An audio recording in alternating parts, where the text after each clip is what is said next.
Sir, first, thanks for the question. Thanks for your service.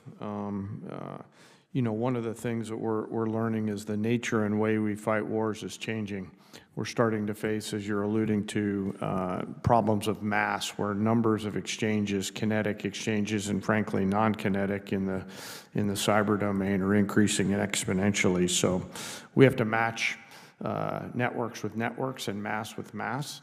And so as we move forward to create the force of the future, that's on our radar. Gentleman's time's expired. Chair, and I recognize the gentleman from California, Mr. Cisneros. Thank you, Mr. Chairman.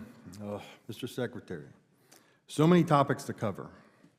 I represent California's 31st District, located in Southern California, where you've deployed the National Guard and Marine Combat Battalion in an effort by this administration to provoke a confrontation. God only knows for what reason. As my colleague from Tennessee mentioned, the military has been activated before by the president, but let's tell the whole story. President Johnson federalized the troops after the governor of Alabama activated them to keep black students out of the University of Alabama. President Johnson did it so the students could attend the university. He did it for the right reason. He corrected a wrong. California did not ask the president for help, and the presence of the military is an effort by this administration to intimidate and incite fear and violence amongst its citizens. You failed at ensuring basic operational security by sharing classified data over an unclassified network. This was blatant, lazy, and put service members' lives at risk. And knowing that your office is a SCIF, I hope you are not bringing in your devices, your personal cell phone, or even your work phone, because that's not supposed to be in there either, right, your cell phone, into your office to send these signal chat texts. Your blatant lack of basic OPSEC would have gotten you forced you to resign from any other administration. You're requiring 8% cuts across all services, not to save the taxpayers money, but to fund President Trump's pet projects. You talk about quality of life for our service members, but yet you take $1 billion away from the Army that was meant to improve their barracks and their living. You said that money waste, but we don't know that yet because we haven't seen a budget. If the president has projects he wants funding for, you need to come before this body and provide reasoning, not just shift money around. Right now, you are stealing from our service members, robbing Peter to pay Paul. Now you have repeatedly said that you will judge every individual on their merit. Is that true? Unlike the previous administration, you will yes, judge we are focusing simple yes on, or no. For our service Judge everybody members, how on their good they merit. are at their job, yes. But yet you are separating thousands of service members who are performing and doing their job at a high level. They are being separated not based on merit. You know, some of them have been recommended for early promotion and have gotten awards and are doing a great job, but you are separating for no other reason, and frankly, I think you just don't like them. And you are classifying many of them as a national security threat, which is simply not true. You asked the Secretary of the Navy to change the name of the ship, because Harvey Milk didn't meet your definition of warrior ethos. If a Korean War veteran and a Navy diver who gave his life for standing up for his beliefs doesn't meet your definition, I don't know what will. You keep talking about recruiting, but let's face the facts here, right? Recruiting started improving before President Trump even came into office, and the reason that changed was because of the investment that was put into recruiting. Now, I was at the Pentagon at the time, and I know how much we invested in it, and I know how much of the services. And when you take away that investment, you're going to get exactly what happened in President Trump's first administration. In 2019, we had this same recruiting crisis that, back in 2019 when he was president the first time. You continue to attack diversity, but I have always said diversity is about creating opportunity. And I have seen plenty of individuals, many of them enlisted members, who when given the opportunity have succeeded, not because of their sex, not because of color, not because of their sexual identity, but because of their worth ethic and merit. Mr. Secretary, when using your definition of DEI, I think there's only one individual at the Pentagon right now who got his job based on that merit, and that is you, and you got it because of sucking up to your boss. And with that, I yield back. Gentleman yields back. Chair now recognizes the gentleman from Indiana, Mr. Mesmer. Thank you, Mr. Chairman, and thank you, Secretary Hegseth and General Caine, for being here today. Secretary Hegseth, I'd like to start by following up on some questioning from Mr. Desjardins this morning regarding SLCM. I really appreciate your response regarding the importance of the program. I want to add my voice to the chorus of those who believe the SLCM is a vitally important program, and I'm looking forward to the budget boost that you mentioned for its development and deployment. Is there anything else you'd like to add about your view of the importance of investing in the SLCM program?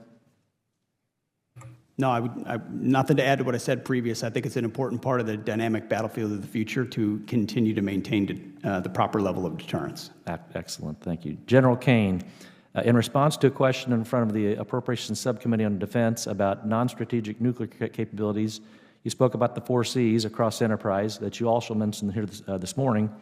I'd like to focus my question on the competition piece.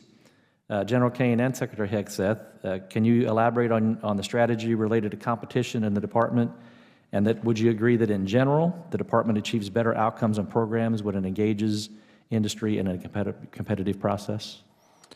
Yes, sir. Absolutely, we do. I mean, there's many case studies over the arc of the last 30, 40 years that show how the taxpayer gets a better deal. The warrior gets a better deal when multiple entrants come to the table to drive better outcomes out of each of those producers. And as we look at the House's efforts, the Senate's efforts to work together along with the department and the other leadership to generate the national and defense industrial base of the future, I really hope we encourage competition, not just with the existing primes, but new entrants and even startups. I spent some time in the private sector as an entrepreneur and realized quickly the value of competition to get to better outcomes. Outstanding. Secretary? To echo the chairman, I think we're at a special moment where a lot of younger, scrappier, dynamic companies want to enter into the market, and our job is to open that up so that not just the big guys who have mostly defense-related industries at this point, not as much of a commercial base in some cases, that aperture is widened to those other smaller, medium-sized companies that invest a lot of their own money in R&D in the hopes that they can cross the valley of death and actually participate in larger systems. So we want a lot more competition. Excellent, thank you. Are you considering an open competition process for development of the SLCM missile system? I don't know the particulars of the competitive process of the SLCM, but we can get that to you. Okay, that'd be great, thank you. Secretary Hegseth, on the HACD subcommittee hearing, you also mentioned our AUKUS partnership and how you've been working with Minister Marles and Secretary Haley, not only relying upon the previous administration's Pillar 2 framework, but also finding new ways to supercharge Pillar 2 and setting up new signature programs under the AUKUS framework. What are the best capabilities in the near term that AUKUS Pillar 2 can deliver to our warfighters? Well, I don't want to get ahead of our discussions with Marles and Healy in Australia and UK in particular, but they're ongoing, they're recent, and with an interest in identifying precisely those projects that we share a mutual interest in, that are a part of our future fight, where all of our defense industrial bases can contribute and benefit from collaboration. So we are looking for that, and we will. Excellent. Would you anticipate hypersonic capabilities, like a hypersonic glide vehicle or new electronic warfare systems, could be a potential programs that AUKUS could focus on delivering? I think you were at our meeting, sir. Oh, okay. No, long-range fires is something we've definitely been a part of our conversations. Okay, excellent.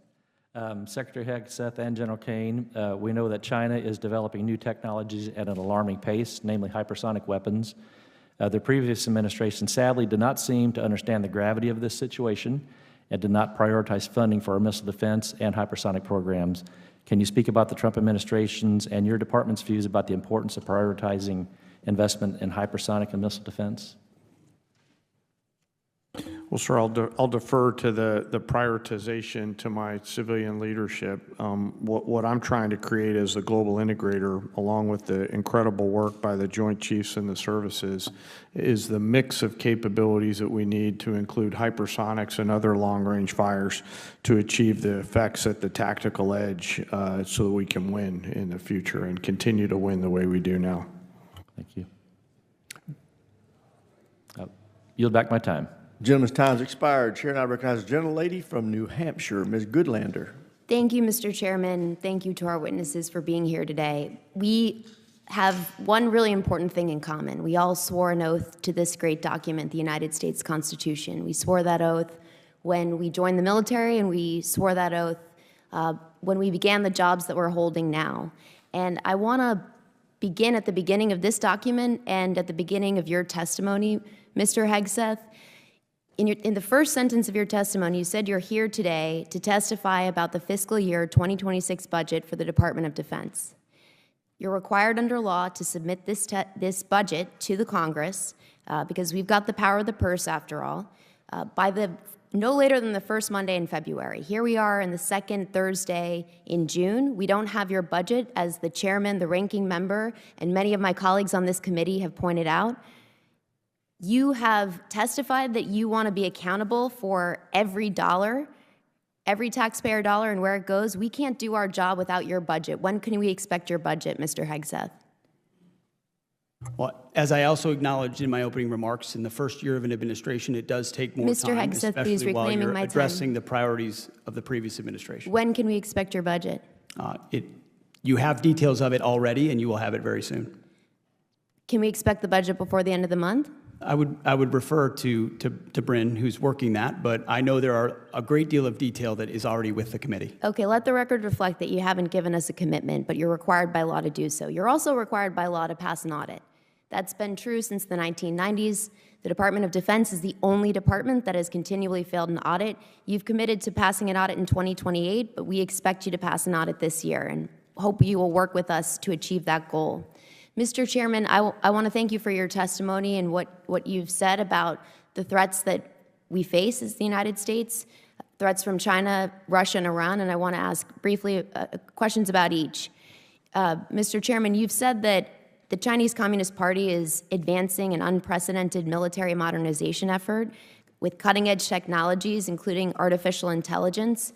Do you agree that the United States military must have more powerful AI capabilities than China?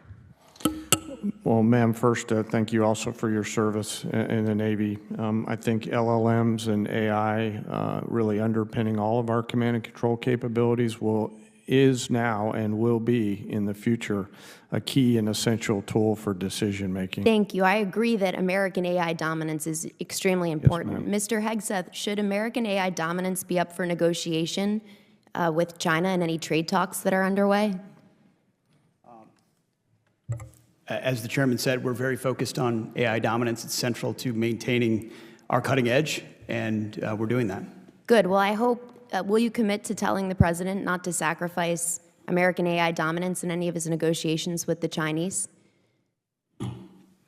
The president is not surrendering any of our dominance to the Chinese. Good. I'll take that as a yes, that you'll be advocating for that. Thank you very much. I hope you'll also, you've both spoken to the importance of competition in the defense industrial base. I agree with that deeply.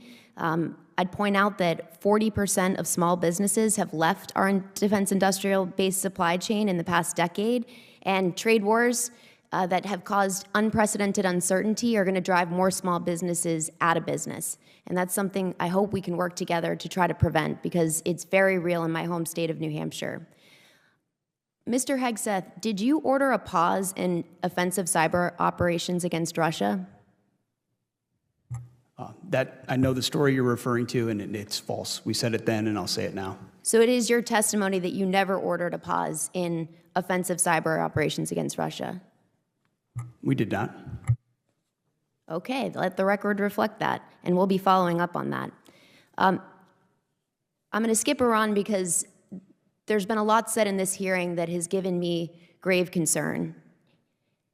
One of the things that's been said in this hearing, Mr. Hegseth, was I want to give you the opportunity to correct the record and make clear that you will abide by, that you will obey a ruling of the United States Supreme Court. I don't believe we have any cases pending before the Supreme Court right now. I want to ask you, will you abide by a ruling, by a decision of the United States Supreme Court if it is issued and you're asked to do so? What I've said, and I'll repeat, is that district courts should not set the foreign policy of the United States of America. Mr. Hegseth, this is a fundamental principle of the United States Constitution. Gentlelady's time's expired. Chair now recognizes the gentleman from Kansas, Mr. Schmidt. Thank you, Mr. Chairman, and Mr. Secretary General, thank you for being here and for your extensive commitment of time today. We're grateful for it, and it's the way the system is supposed to work. I want to ask Mr. Secretary on the service member and family health care side. In your opening statement, we haven't talked much about it today, but you brought up quality of life improvements made in partnership with Congress over the prior years and going forward, and your commitment to them. And I jotted down what you said, which is that quality of care given by defense healthcare system is an important priority for you. At the end of the last year, prior to the current administration's service in office, there was concern in many base towns, Army base towns, about what we viewed as a push from the Biden administration to downgrade a number of our healthcare facilities. I represent, among others, Fort Riley, for example, and we were very concerned about the future of Irwin Army Hospital. We thought we had that sidetracked, and perhaps we do, but we've heard some concern sort of bubbling up again that perhaps DHA's taking another look. And I just want to be sure that it's on your radar screen. We understand some of the resource deployment issues, and with respect to Irwin in particular, it's a wonderful facility. I don't know if you had a chance to be out, but we'd invite you to come out to Fort Riley or Fort Leavenworth or both. Irwin's a state-of-the-art physical facility. One of the challenges is that the physical plant is underutilized. One of the ways we have attempted to respond to that on my watch, which is now 5 months old, is to work with the command staff and his team at Riley to connect them with appropriate high-grade civilian providers in the area to try to bring more specialty capacity there, to look at other ways to fully utilize that capacity for our service members, their families, veterans in the area, perhaps others, maybe be creative. We want to grow our way out of any back-of-the-envelope challenges. We don't want to shrink our way out of it. So I wanted to be sure to bring that to your attention. I guess I would ask, do we have cause to be concerned, or can we at least have an assurance that if there is cause to be concerned, you're going to take another look at this and engage us fully before we have any surprises? Well, we will certainly take a look. In particular, I will say that we're increasing our expenditures on the healthcare side to make sure we're addressing the needs properly. We're also willing to get creative, and one of those, it's not precisely what you addressed, is working with VA. I mentioned it earlier in this hearing, where there's places we can cross-level to in a mutually beneficial way that ensures the throughput necessary and skill sets necessary of different facilities. That makes sense also. But looking to the civilian side is another alternative. So I don't know if Bryn, you have particulars on that facility, but we'll get more information to you. Appreciate that, Mr. Secretary, and if there's something else I need to know now, I'll take it. Otherwise, maybe we can follow up with you. But we want to get creative. It's a great asset, and for Riley in particular, as you know, it's an old cavalry post that, not unlike Fort Carson, from my colleague to the right here, provides a relatively large maneuver space in the middle of the country. You can't get that back. We want it to survive and thrive in a 21st century warfighting environment, and in order to do that, we've got to make sure we're doing the small things that are critical.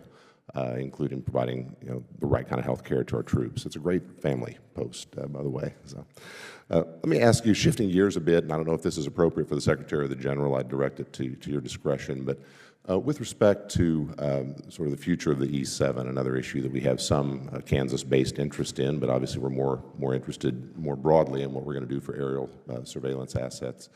There's been some discussion that the E-7 might be under consideration for reconsideration going forward, and some talk about perhaps the E-2 being a bridging platform. What can you tell us about the thinking there, and in particular, what level of confidence do you have that the E-2 has the capacity to do the Indo-PACOM operations that we need to be able to do? It's a long distance. I would file the E-7 under the tough choices file for us, for sure. Our assessment is that it was gold-plated, it was late, and it was over cost. And if we look at the future fight, extending the E-2D is our view alongside, we believe that space-based ISR is the capability of the future. Not a prospective, hopeful future, but the technologies are there to begin to deliver even more robustly than an aerial platform. So our budget does reflect those tough choices. Can the E-2 do what we need it to do over the Pacific? Well, we know that the E7 being late to cost may not make it in time, and that's part of the consideration that we're looking at. Understood. Mr. Chairman, I yield back. Thank you, Mr. Secretary. Gentleman yields back. Chair now recognizes the gentlelady from Maryland, Ms. Elfreth. Thank you, Mr. Chair, and thank you to our witnesses today. I want to echo first my colleagues and their concerns surrounding a number of issues, including the deployment of Marines to Los Angeles, the importance of supporting our ally in Ukraine, the alarming security breach that was Signalgate, and the unjust termination of members of our military from diverse backgrounds who simply want to serve our nation. But before I get to my questions, Mr. Secretary, I want to just follow up on my colleague from New Hampshire. Setting aside district courts, do you believe you have the authority to defy a Supreme Court ruling, yes or no? We're not here to defy a Supreme Court ruling. Okay, I'll take that as a win. I'm going to move on to cybercom in my state. Mr. Secretary, earlier this year, General Hawk was relieved of his command of cybercom and NSA following a tweet that accused him of being disloyal to the president. And the oath that you took, the oath that I took, does not demand loyalty to any president, but to this Constitution. I too brought my copy from college with me.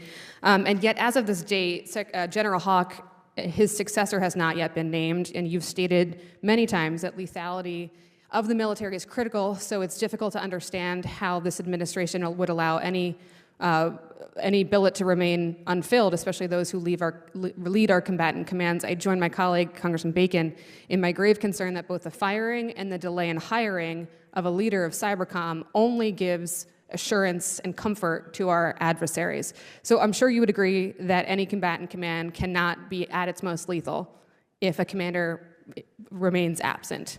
When will the president announce the new commander of cybercom? I would note there's a very highly capable deputy there, so it's Absolutely, not I agree. adrift at all.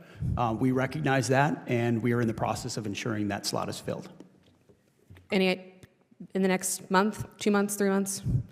It will not be that long. Okay, I appreciate that. General Caine, during your confirmation process, you stated that the dual hat arrangement provides the ability to look across both organizations and has empowered both U.S. Cybercom and the NSA to fulfill their missions better than each could do alone. Can you confirm for this committee that you hold that view to this day, and in one sentence or less speak to the importance of that dual hat arrangement?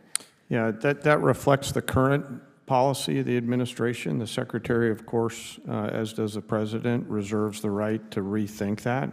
Both organizations are critical, and whether they're a single or dual hat relationship, if directed, we'll take a look at the risk associated with each one of them and come back to our civilian leaders with those risks and let them make a decision on it. But you are in the room, are you not, advising the President as what is best for our national security? I am in the room, yeah. And can you commit to, yeah. I agree, can you commit to continuing your advocacy for that dual hat relationship? After some analysis, at the time I wasn't even in the military, I was still coming back in. Okay. So if directed to take a look at it, we'll carefully, ma'am, measure the goods and others of each of those. But you have my commitment that I'll continue as I have, giving my candid, forthright military advice on the eaches and others of all those to Secretary of the NSC and the President. Thank you, sir. I want to move on to sexual assault in the military, and it remains a stain on this DoD and this entire nation. It erodes cohesion. It brings a lifetime of pain and recovery for victims, including my constituents. It's important to members of this committee that funding for SAPR in particular increases, and that any flatline of that funding would be viewed as a decrease. In preparation for and during your confirmation, Mr. Secretary, you made commitments that you would support a robust sexual assault program and response program that, quote, seeks to drive sexual assaults in the military down to zero. I commend you for that commitment. I agree with it. And yet, has been brought up many times, we have no budget by which to measure your commitment and your promises. So can you commit to today that when we do at last receive your final FY26 budget, we will see an increase to SAPR funding and a plan from you as to how to drive sexual assaults down to zero? As I said in my confirmation, I applaud Congress for the efforts that have been ongoing to address that issue, which we do need to drive to zero.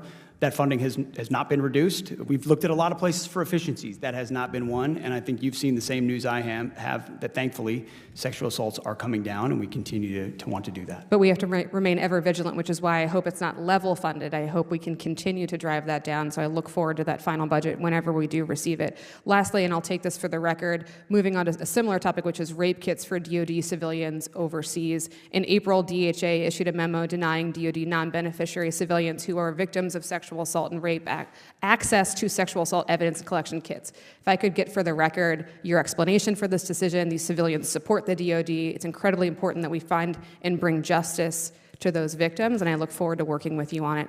And I'll yield back my time, Mr. Chair. Gentlelady's time's expired, Chair, and I recognize the gentleman from Colorado, Mr. Crank. Thank you, Mr. Chairman, Mr. Secretary, and General. Thank you for being here. And I want to first kind of apologize for the sort of personal attacks. My mom and dad taught me to be different. You won't get that from me, Mr. Secretary. Secretary Hegseth and General Caine, we've heard multiple times this year that we can't do Golden Dome because it'll just cause China and Russia to build better missiles to get around our defenses. For that logic to make sense, it'd mean that China and Russia aren't already advancing missile technology and have stood pat on the missile technology they had 20 or 30 years ago. I founded the Golden Dome Caucus here in the House. Is that an accurate statement that they have stood pat on missile technology, or are they advancing our enemies on missile technology? I think it's fair to say, like us, they're attempting to advance in every way possible. Secretary Hegseth, El Paso County is the fastest growing county in Colorado. It's projected to see significant population growth over the next 3 decades, and we're proud that the region's become such a desirable place for families, but that growth has to be balanced with protecting critical operations of our 5 military installations, and that's why initiatives like Security Open Space and Agriculture Resiliency, or SOAR, initiatives are so important. Through a combination of private funding, USDA's Regional Conservation Partnership Program, and the Department of Defense's Readiness and Environmental Protection Integration Program, or REPI, this initiative supports targeted land acquisitions near military bases. These efforts help conserve wildlife, habitat, preserve agricultural interests, and of course maintain the necessary buffer zone, the most important part, that allows military missions to continue. Does the Department of Defense plan to continue to support the REPI program in the FY26 budget request to Congress? Yes, sir, it does. I could get back to you with a specific number. That would be great. Thank you. Additionally, the Colorado Trust for Public Land has been awarded an $18.5 million USDA RCPP grant to help leverage DoD REPI funds and reduce future land use conflicts around installations like the U.S. Air Force Academy. However, I understand the USDA is currently holding the funds under review. While I recognize this may fall outside of your direct jurisdiction, the success of this land acquisition is essential to protecting the Academy's training capabilities. Can I count on your assistance in working with USDA to find a solution that protects the readiness of the Air Force Academy and responsible federal funding? Yeah, we're happy to look at that with you. Great, thank you. I also would like to talk a little bit about the border.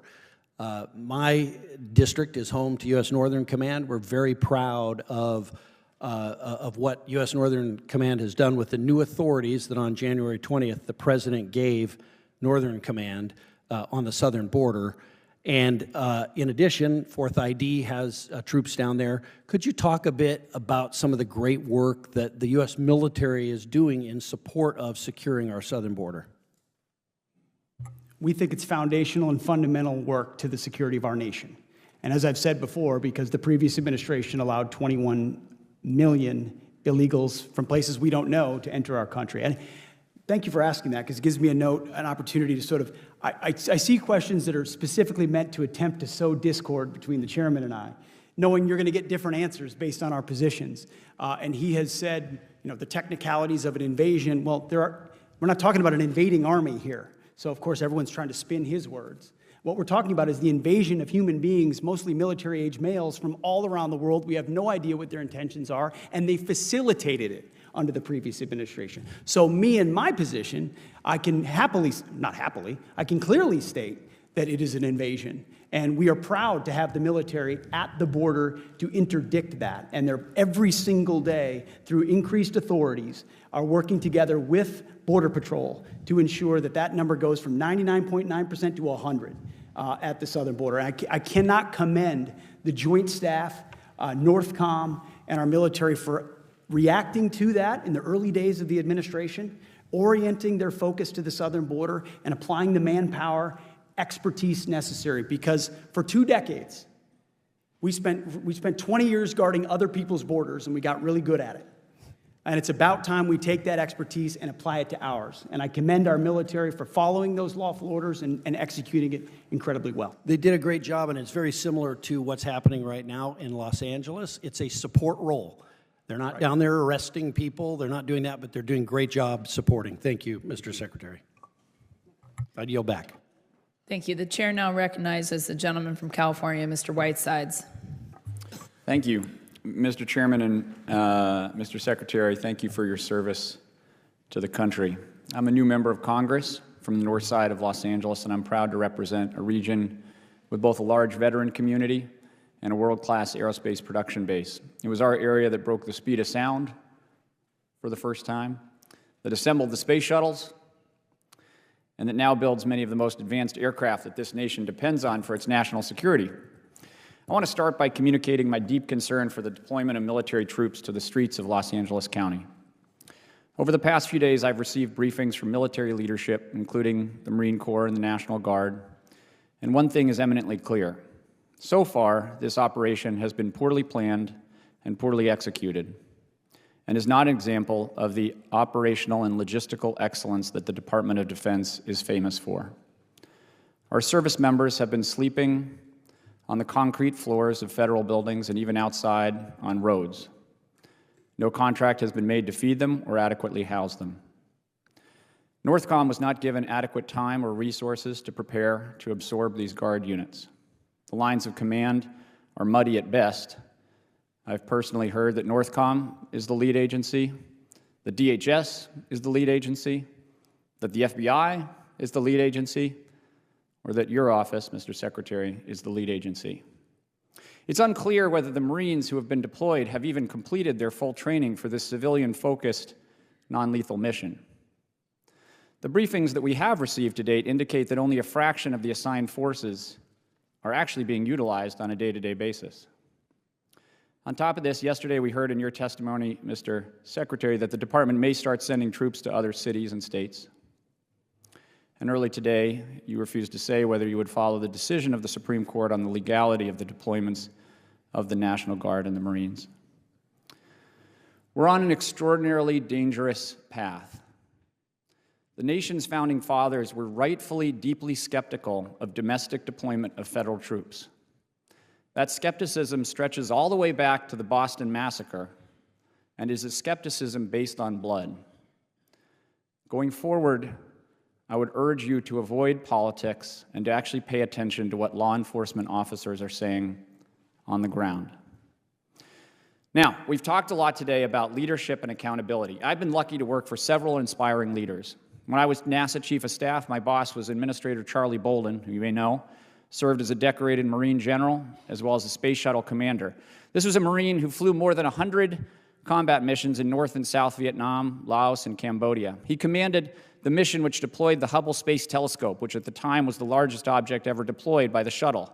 He's a serious man and an American hero. I haven't been a member of the Armed Services Committee for very long, just over 5 months, but in that time I've had the privilege to meet and talk with the senior-most members of our military. I've met men and women who've served for decades in our armed services, who've served for years in combat zones. What have I learned from these American heroes? Leaders don't just speak, they listen. They are strong, but they show humility. They are curious, and they learn from all members of their team, even people that they disagree with. You and your team have made multiple serious errors, putting our pilots and troops at risk by disclosing operational details in unclassified communication channels, firing general officers with unique experience and leadership skills, hiring senior team members who seem to be unable to work together well and who seem unable to hold confidential information private. We need the Department of Defense to be run well so that our troops are led well and our nation is protected. In order for that to happen, Mr. Secretary, I suspect you will need to listen more and talk less. You will need to be more curious and capable of learning from different voices. I know that that is not the style of this administration, but you now have the lives of millions of service members and hundreds of millions of Americans depending on your capacity to learn and change. I sincerely hope you can do it, and I yield back my time. Thank you. The chair now recognizes 5 minutes for myself. I have the privilege and honor of representing a district that has a huge Navy presence, so I want to switch gears and talk a little bit about naval aviation. Although I am the daughter of a Green Beret who served in Vietnam, I had the privilege of serving for 10 years as a helicopter pilot. I'm married to a 20-year veteran who flew F-18s. I'm now a proud mom of a naval aviator and a son who graduated from VMI about 3 weeks ago. So big military family, and I represent a district where naval aviation, really the heart of East Coast naval aviation, is the East Coast Master Jet Base. Yesterday we spent some time talking about the importance of the East Coast. I understand the importance of the West Coast very much in this potential China fight that we are all thinking of every day. But it can't be understated, the value of what the East Coast brings in our battle groups and our carrier strike groups that deploy, the people that live in my district.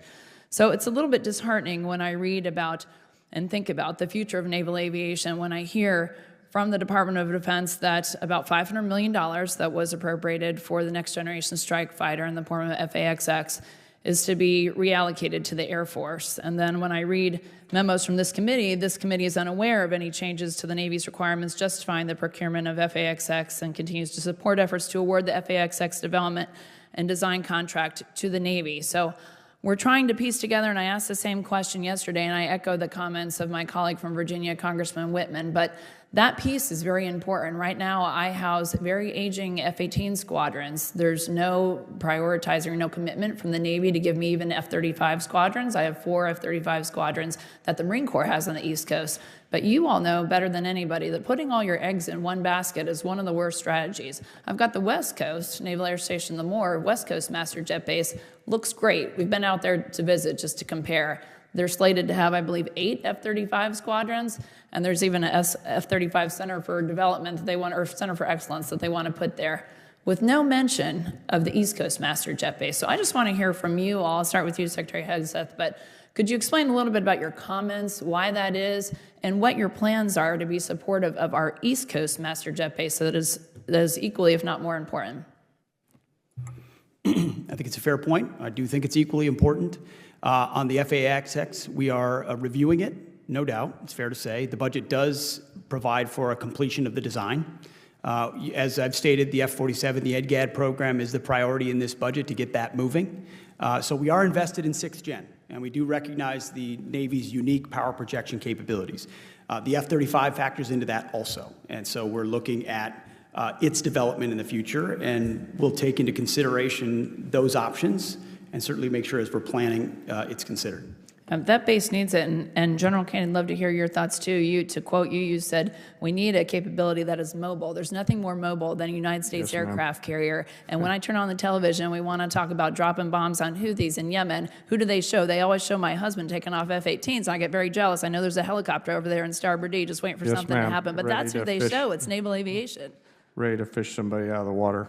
Ma'am, thanks for the question. Thanks for your service. Thanks for your husband's service, and congratulations to your son. That's a big deal. You know, obviously the Navy's working all those issues, East Coast, West Coast power, but, you know, as a global integrator, having 5th Gen on the West Coast that can go in those carrier air groups and get out there and provide deterrence and/or capabilities is key. You know, echo the Secretary's comments. I'll get with the Navy and take a look at their force array in terms of 5th Gen and moving forward. And of course, the FAXX timing is a policy decision, so defer to my leadership. Thank you. Well, I also I know that you all are aware of our work we did from this Congress, last Congress, with the quality of life initiatives and for the infrastructure needs at our bases. But that base is hurting. And again, that is our East Coast Master Jet Base. And we all know money follows the new toys sometimes. So please think of that, and please prioritize, at least give us a commitment that that is coming our way. And in closing, I just want to talk about, I'm the co-chair of Women, Peace, and Security Caucus, which we have here. We've had here, this was a 2017 Trump bill that was signed into law, co-sponsored then by Senator Marco Rubio, strongly championed by Ivanka Trump. It's designed to improve military readiness, strengthen our allies, promote lasting stability through the inclusion of women in peace and security efforts. Just please be mindful of that. It's a cheap $3 million in fiscal year 24, but having been in a lot of meetings with a lot of our allied partners, it's a cheap form of just maintaining those relationships and really giving a role to the roles that women want to play. I mean, it's an important role for us. I will say this. I will say that we are watching. Women are watching. And as a person who was commissioned in 1993, which was the first year that women could fly in combat, it was an important piece in my decision to serve. So I just would love to hear your thoughts about the future of women, peace, and security. Ma'am, my issue is not what women, peace, and security was. It's what it became under the Biden administration. So our review showed that what it became, which is far more ideologically focused, was not what it should be. And so our decision there was driven by removing that aspect. I don't disagree and happy to be a part of the solution to fix that. And my time has expired, and the chair now recognizes Senator from California. Mr. Got promoted. I'm sorry. Thank you, Chairwoman. Sorry about that. Thank you, Chairwoman. Thank you to the witnesses for being here. Mr. Secretary, I just got word that Senator Padilla from my great state of California was physically assaulted and arrested for attending Secretary Noem's press event. The mere fact that he showed up, he was forcibly removed. Is this how you would treat a member of Congress who attends your press event, whether invited or not? Well, I've been here for 5 hours, sir. I don't know about that. I'm just asking, would you have me forcibly removed from your press event I'm not going if I to walked in? speculate on a hypothetical. I'm sure there's more context. I'll take that as a yes. Mr. Secretary, does the DOD have any plans to allow the military to follow the orders of President Trump when his order violates the Constitution? Yes or no? I reject the premise of that question, which is that President Trump is ordering unconstitutional orders. I'll take that as a yes as well. Mr. Secretary, the deployment of active duty Marines to California is incredibly disruptive to the lives of service members who are being drawn into the President's publicity stunt. And I want to know how you're planning to take care of these troops. So will you commit to sending my office and this committee a detailed plan on how you plan to house and feed the 700 Marines and potentially thousands of Marines? What's disruptive is when concrete blocks are thrown at the heads of ICE officers. And so we're proud that National Guardsmen and Marines have responded in real time to help defend those federal law enforcement officers. So do you have a plan? Do you have a plan to house Not only do we have a plan, but it's been a focus of mine. I've held a riot shield before in a riot. I recognize what it means to respond in real time without enough time. Mr. Secretary, will you get me that everything plan, they can please? as fast as they can, and we have a plan for that. Mr. Secretary, I reclaim my plan. ASAP. Chairwoman, LA Mayor Bass stated that the area placed under the recent curfew is around 1 square mile. Is that the same area where service members will be deployed? Service members are in Los Angeles to defend law enforcement, ICE agents, and facilities. So essentially you're telling me that American people that a 1 square mile block of LA, and for the record, LA County is over 4,700 square miles, warrants the deployment of 700 Marines and the federalization of 4,000 California National Guardsmen. You testified earlier that you will send in the military to protect local law enforcement. Did LAPD Police Chief McDonnell ask you for your help? I read reports on a regular basis. Did he ask for your help? From ICE agents I'll take that as a no. more grateful. Did LA Sheriff Luna ask for you to send in the military, Mr. Secretary? Did LA Sheriff Luna ask you to send in the military? Yes or no? I don't work for the LA Sheriff, sir. Well, you said you sent them in to support the military, but they didn't even ask for your, to support law enforcement, but they didn't even ask for your help. Have you been to Los Angeles in the last 7 days? My team is, from the top down, focused on making sure Los Angeles I'll also take that as a no. How did you arrive at the decision not to coordinate with local law enforcement and the governor's office on the initial deployment? It would be great if the governor attempted to actually coordinate instead of grandstand.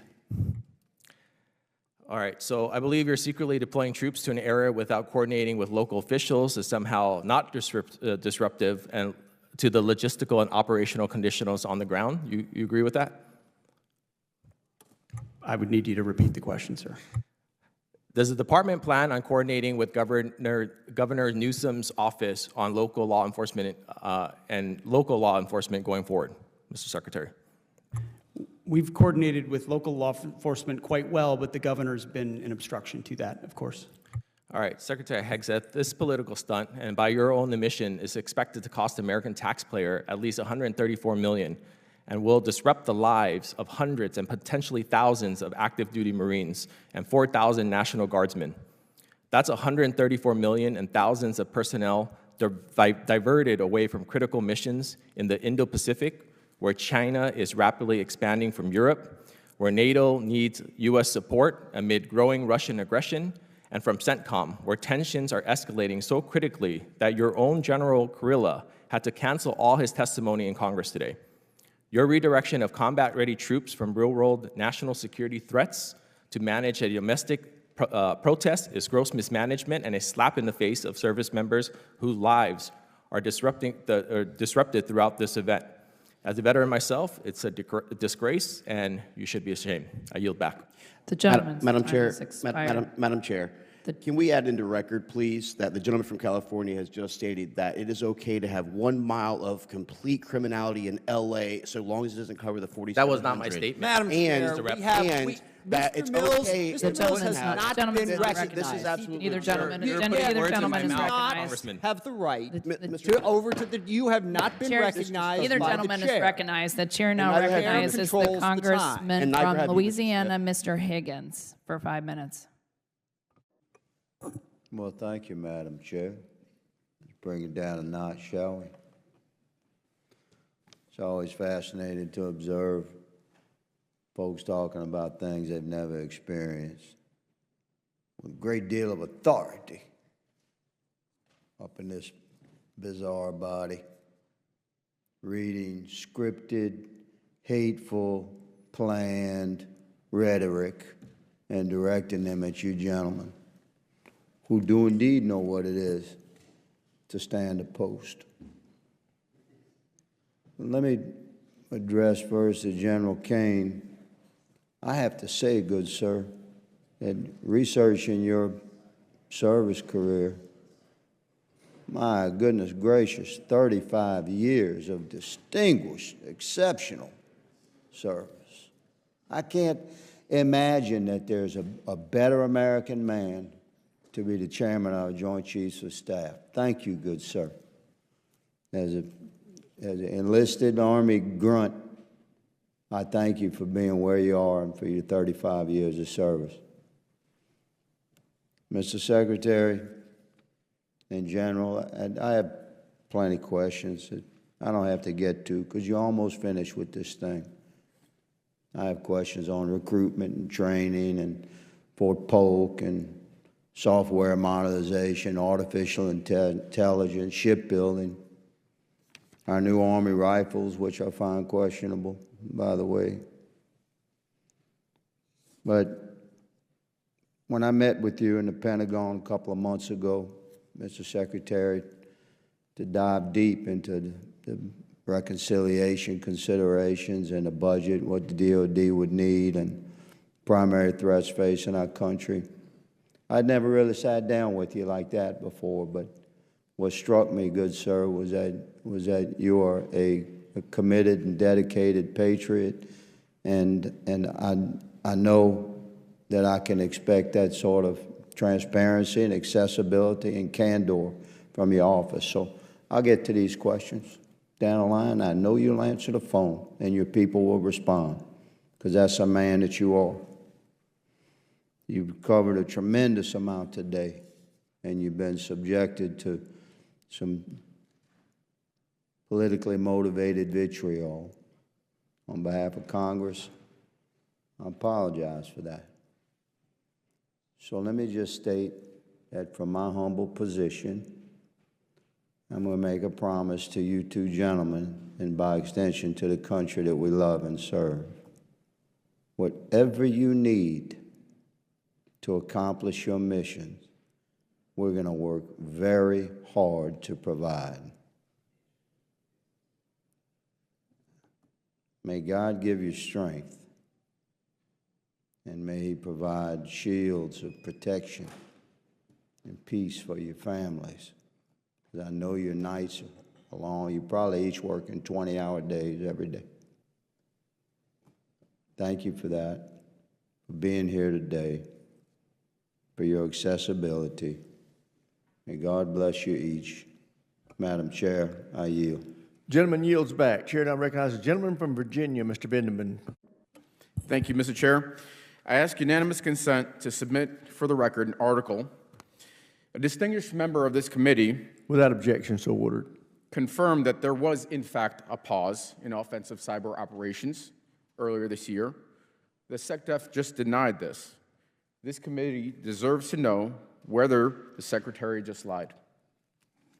Mr. Secretary, many believed you were underqualified for this role. You've been Secretary for 4.5 months now. For the sake of the American people and our service members, I hope you've done your homework since. Let's talk Indo-PACOM. What year has the Navy publicly set as the benchmark for being ready to fight a war with China? Well, it needs to be right now. We know what China has said. I'm glad to hear that, but there is a publicly right set date. Well, we know it wouldn't be prudent for me in this environment to 2027. reveal when we think we're ready. That's what China has said, and we understand what they're Secretary, saying, I and we asked want to for be a year. capable and ready for it. Not a filibuster. 2027 is the year. According to unclassified DoD assessments, how many warships does China have in its Navy today? Many and growing. 370. It's the largest Navy in the world. How many does the U.S. Navy have today? Thanks to this budget, it's increasing it's a number. I'm looking for substantially, a number. but it's just south of 300. 296, pretty close. How many ships is China expected to field by 2030? I believe that's a classified number, but it's going to go up at a rapid rate. CMPR report that was released. There's an unclassified number. It's going up at a rapid rate. Let me help you out. 435. Let's see if we do better in EUCOM. What corridor in eastern Poland is vulnerable and a priority for U.S. reinforcements? It connects Belarus to a Russian region. I'm sure you can tell me. I can tell you. It's the Suwalki Gap. Which heavily militarized Russian territory connected the Suwalki Gap? It contains nuclear-capable missiles. It threatens all of NATO. It's right there in the middle of Eastern Europe. I see we're playing a quiz game here. It's ultimately, Kaliningrad thankfully, Oblast. we're getting our NATO allies to step up in their spending to make sure that they can hold the Mr. line. Secretary, I asked you a specific question. Thank you. It's Kaliningrad Oblast. So what percentage of Ukrainian frontline casualties, let's talk drones, are now caused by FPV drones? A very large percentage, and we're studying that conflict closely to understand I hope so. that fact. It's over 70%. And which U.S. service has written doctrine or standardized procurement for integration of FPV drones? That's the Army. I wish that were the case, but actually the answer is none of them. So we're not prepared yet, and we need to get there fast. Let me turn to a different topic. A few weeks ago, when my office opened up in Fredericksburg, I spoke to the mother of one F-18 pilot who flew the March 15th mission over the Red Sea in Yemen that you discussed over Signal. I spoke to her again on Tuesday and asked her if there was anything she wanted me to bring up. She believes that you need to resign. She also had several questions, but one thing, she said she would appreciate an apology for putting classified information. Her son couldn't even tell her where the Truman was going, but into the Houthi PC small group Signal chat that risked her son's life and the mission. Mr. Secretary, yes or no, do you think you owe her an apology? Please make sure to let her know how grateful we are for the skill and heroism of her. I am very much grateful. I'm sure everybody in this room is grateful. I'm proud of what her son has done. The question is, do you owe her an apology for your actions? Are you going to be accountable?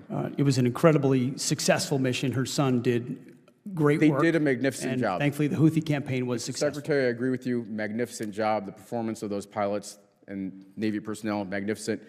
We're talking about what you did and accountability. Are you going to apologize to the mother or not? I don't apologize for success. You don't apologize for putting her son's life in danger and for putting the mission in jeopardy. Well, that's really disappointing and not befitting the type of leadership that our troops and families deserve. It's frankly a stunning lack of OPSEC. Privates are trained to do much better than that. It was reckless. And it sounds like that accountability doesn't extend as far as the Secretary of Defense. So I think you should resign. The mother says she wants you gone. And with that, I yield back. Gentleman yields back. Chair now recognizes the gentleman from Illinois, Mr. Sorensen. Thank you very much, Mr. Chairman, and thank you to the Secretary, to the General for joining us today. Mr. Secretary, I'm hopeful that we can come to an agreement that we need both sides of the chambers working together for the betterment of the military. Do you believe that bipartisanship is essential to the mission of our armed forces, yes or no? Bipartisanship. I think bipartisanship can be a wonderful thing. Great. Because I didn't come to Congress with political baggage. I was called here because, I believe, and my constituents believe, that we need impartial, bipartisan people to find solutions to complex problems. But today, this nation is being pushed and pulled in so many different directions. I had a constituent this weekend that said, Eric, I don't even know what to believe anymore. Facts don't matter. Conspiracy theories run rampant like brush fires without anyone to quell them. So I'm hoping you can shoot straight from the hip with me. We're almost done. Do you have a targeted number of reductions in civilian personnel in our armed forces? We have very diligently tried to identify the places where we might need to make changes, but for the most part, it's been a DRP process, a volunteer process of civilians to try to reduce the number for cost savings. Is there an analysis that supports how you're coming up with these decisions?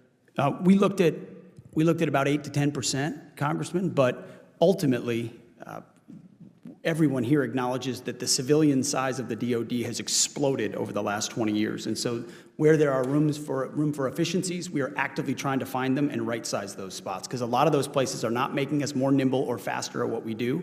And it's what do we say to about the people, but it's the numbers. Right. What do we say to the people that have strived in their entire life? These are former, retired members of the military working as civilians back home. What do we say to them? Well, almost all of them took a voluntary DRP to separate. Do you have a timeline for making these cuts? Like I said, almost all of them were volunteers who themselves decided to retire early. Okay, I want to reset for just a moment. And I'm going to be honest with you. I learned a lot about military service from both of my grandpas who served and fought in World War II. My grandpa Sorensen was a proud Navy photographer. I have his photos. They're framed above my desk here on Capitol Hill. I learned to be proud of him. And from him, I learned how to become proud of veterans, which is why I want to talk about a different veteran, one who served in the Korean War from 1951 to 55. He served courageously like my grandpa Sorensen. But unlike my grandpa, this veteran was forced to resign from the Navy. I'm talking about Harvey Milk, because he was gay. You see, as a kid, all I wanted to be was the weatherman on TV. I learned that I could have gone into the Army or the Navy to learn meteorology, but someone like me wasn't allowed. They didn't want someone like me, Mr. Secretary. There wasn't anything that I could do to change myself or the way that my nation thought of me. And so I want to keep this very simple. Do you believe that Harvey Milk is a veteran who deserves his country's thanks? Sir, the decision to rename the ship was... I'm just asking, do you believe that Harvey Milk is a veteran who deserves his country's thanks? Yes or no? If his service was deemed honorable, yes. Yesterday, the Secretary of the Navy was in your seat. He couldn't give me a straight answer. I disagree with your leadership and his, because I believe that every veteran deserves our thanks. We all walk in the footsteps of leaders before us. And you may not find the value in the fact that many of those people are women with different skin colors, different backgrounds, different talents, immigrants, gay, straight, transgender, disabled. You may want to change it, but you can't. Because the America that you and I both serve is a place where everyone has the ability, or should have the ability, to grow up and be the hero their grandpa was. I wanted to do that when I was a kid. We're going back to that time. Gay kids like me, they don't want to go into the Army. They don't want to go into the Navy because you don't care for them. It's happening all over our country. My grandpa taught me never to judge the value of a veteran's service. And I hope, Mr. Secretary, you learn to do the same in your capacity, and you can find it in your heart to make that part of your process. May God continue to watch over our troops, our veterans, and our military families. I yield back. Gentleman yields back. Chair now recognizes the gentleman from Missouri, Mr. Bell. Mr. Secretary, unlike my colleague down the dais, I don't feel sorry for you. I visited with soldiers in war zones whose life is on the line, so a few tough questions. I think you'll be okay. And so my first question is, are you authorized to disclose intelligence that would put our troops in harm's way to our enemies? Well, I reject the premise of the Just saying, question. just as a hypothetical, are you authorized to do that? I have not and do not. Exactly, and I assume that. So when you told our ranking member that everything that you say is authorized, that wasn't completely accurate, correct? What I said is that every way that I communicate is No, authorized. you actually said everything that you said is authorized. I wrote it down. Now, with that said, and the reason I bring that up is because it's about accountability. And we're talking about this war ethos. The primary component of that is accountability. And I'm going to indulge me in a quick analogy. Republicans introduced a bill on the House floor a few days ago, a resolution standing against terror, racism, hate, anti-Semitism, which as an American, as a black man, I'm going to stand against those things 6 times a week, twice on Sunday. Now, the nefarious part was there was a line that was stuck at the end of that resolution that essentially gave a shout out to law enforcement, which I do support, but also to ICE, which right now, a lot of Americans have a problem with the way ICE is being deployed. And I'm not happy with what they're doing, nor do I want to shout them out for that. And so accountability was, I didn't duck from the question. I went and I talked to my constituents. I went on social media. I did interviews to explain exactly where I stood, that I stand against hate. I stand against racism. I stand against anti-Semitism. And I hate that that line was stuck in there. That's accountability. So when we're asking you these questions and you're ducking and you're not answering them directly, that's not a culture of a war. What was the term? A war ethos, a warrior ethos. I'm looking at members who serve, and they're taking their lead from you. That starts with you. And if we have troops who are in war zones and they're watching while they're risking their lives, and you can't just answer some tough questions, what kind of culture is that setting? So, as a prosecutor, when I think about what's happening in California and around the country with ICE, it's not only dangerous and unconstitutional, but it raises serious public safety concerns because we have people with masks that are going around saying that they're ICE, and we've had reports of that, saying that they're ICE and committing crimes. And that's a big problem. But it gets me back to the point of the accountability piece. So, for example, do you believe quality military housing is important? Yes or no? And just keep your mic on for time because I don't only have a minute left. Our budget commits to robust military housing and barracks up. Do you believe military children deserve a strong education?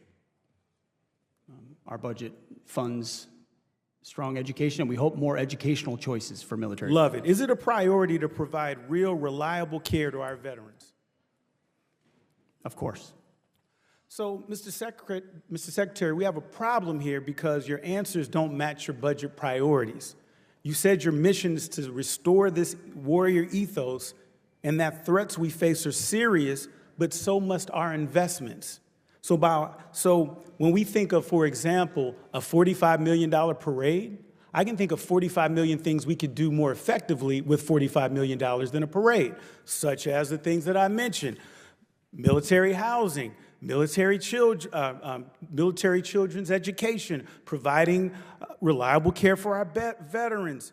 All of these things would be higher on the priority than a parade. And so the parade, and when we talk about showing strength, we're not talking about theater. We're not talking about showmanship. We're talking about things that actually make our military more lethal and keeps us safer. And so what I'm saying is that in my limited time left is accountability does matter, and this body cares about what our military is doing because we care about national security, and we all take it very seriously. Gentleman's time has expired. All time for member questions has expired. The chair now recognizes the ranking member for any closing comments. Yeah, I just want to thank the chairman for his excellent leadership of the committee. Obviously, highly contentious time. The only comment I would make, a number of members of the other side expressed outrage that we were critical of Secretary Hegseth. I don't know how many of those members sat here when Joe Biden was president, but the savage attacks on Biden and Secretary Austin and Chairman Milley, I mean, the hypocrisy of that was just breathtaking for me to behold. And let me just say, I think I agree with what Mr. Bell just said. You know, tough job. Not as tough as a lot of other jobs, but part of it is you are accountable to this body, and you are accountable to answer questions, even if sometimes they are obnoxious. That's part of the gig. And I do hope going forward that the Department of Defense will have greater contact with this committee. I have not spoken to you one-on-one in the entire time you've been Secretary of Defense, only interacted with you twice. I've been through a ton of Secretaries of Defense that served for presidents, including President Trump. Always had a very good relationship and a very good conversation. Your department is cutting us off in a way that is not helpful to any of the bipartisan hopes that have been expressed by the other side of the aisle.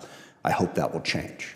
I hope there will be interactions. I will say, General Caine, you've been very generous and reached out. I've had good communication, and I do appreciate that, because that is responsibility of the job.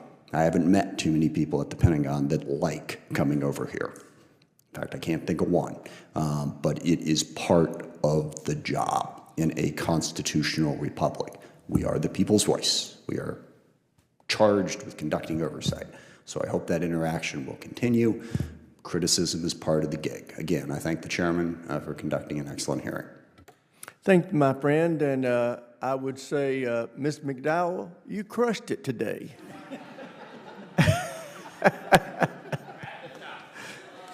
So for your first...